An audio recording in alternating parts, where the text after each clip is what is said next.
And I think we need to establish significance. Significance has become my very favorite word, particularly in the area of grief. Because when bad things happen to us, the first thing we want to do and the first thing we need to do is establish the significance of that event. We want somebody to know about it, we want them to respond to it, and we don't want them to trivialize it. You know, it's like a little boy falls down out in the yard and he hurts his hand, he comes in crying, his mother cleans it off. There may be nothing there, but he wants a Band-Aid on it. And then he goes around and shows it to everybody and says, see my boo-boo, you know. Or my little great-grandson broke his arm. And of course, when he came to the office, he had to go to everyone in the office individually and show them the cast, and we had to respond to it. Now, after everyone has seen it and responded, he went off and played, or the little boy would take the bandage off, throw it away, everything's fine. But if he tries to show it to you and you don't look at it, he'll kick you in the shins, because somebody's got to see it. That's human nature. You know, if you've ever had surgery, you know that, because when you come out of surgery, the first thing you want to do is show the scar or bore the whole world telling your story, and we build it up and make it so big because we want somebody to say, that's bad, that hurts. That must really hurt becomes exactly what we're looking for. We want to establish significance. If we can establish significance, we can move on. If we can't, we tend to park. And it can become an obsession to us. People that never get over their grieving are people who never get to establish the significance of what happened to them. Somebody's always trying to change the subject or explain it away or put the best face on it, and they cannot move on because they get lost in that experience. I met two daughters in Reno who said their mother was the most negative person they'd ever met. Said she remembers ever hurts ever happened to her and talks about them all the time. I caught them both in the hotel lobby after it was over with, and I said, what does your mother say most often? They said the thing she says most often, and the thing that hurts us, is she says that her life stopped the day her little boy died. And said, you know, she still has us, and our brother died 61 years ago. I said to him, next time she says that, try something. It may not work, but reach over and touch him and say, Mom, how did that make you feel? Because 61 years ago, nobody let her establish the significance of that loss. And over time, it began to dominate her life, and she's still trying. And when a death happens, significance has three levels that need to be dealt with. First, we need to establish the significance of our loss. This is what has happened to me. And that sounds kind of strange, because you would think when someone died, the only thing you'd think about was the person who died, and it isn't.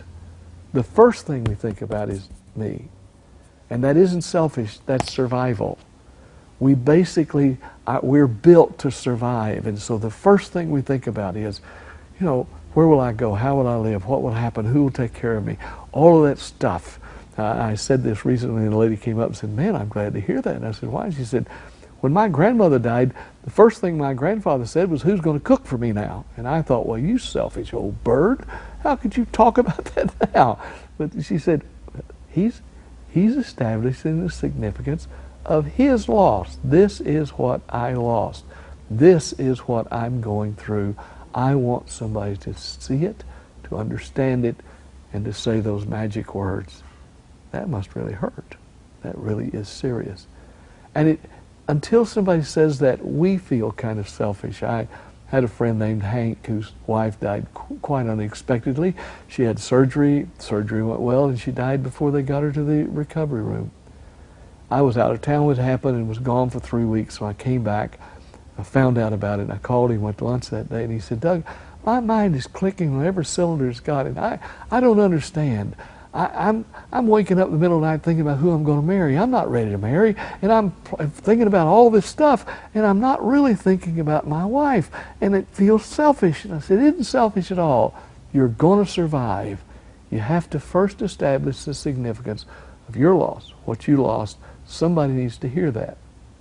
Second level is we need to establish the significance of the person we lost.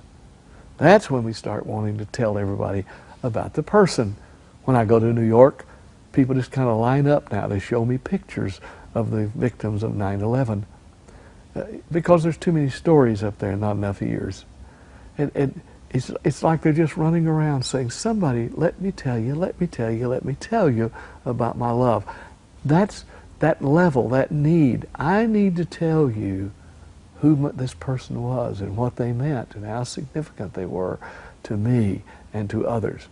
Now, the truth of the matter is, in the telling of it, we're also telling it to ourselves, because you don't know what you lost until you lose it.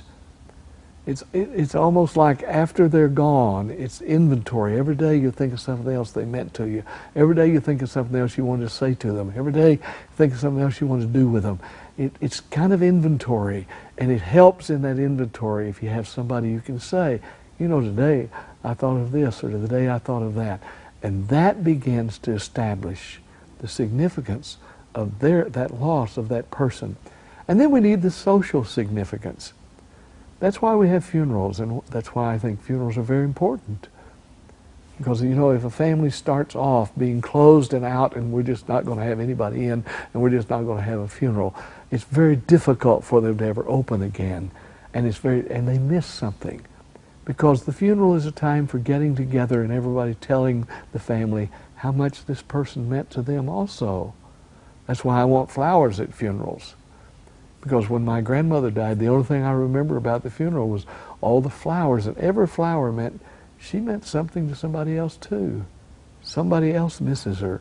It feels wonderful when somebody remembers 6 months, 8 months, a year later. I have a friend whose daughter died 8 years ago. And the anniversary of the death of her daughter, this last year, somebody sent her a card and said, I still think of your daughter. And I remember this about her. Nothing could have helped her more, because it means my daughter had significance to others, and she still means something, and they still miss her. Grief is a journey. We move from seeing the person by sight to seeing them in memories. And the memories are also in motion. At first, they're too painful to endure, and every memory breaks our hearts. Gradually, they help us establish the significance of our love and of our loss. In time, memories become our most precious possession. The ones that hurt the most become the ones that we never tire of telling. Then the memories wrap themselves around our being, and our loved one is reborn inside of our hearts. That's called the journey of grief.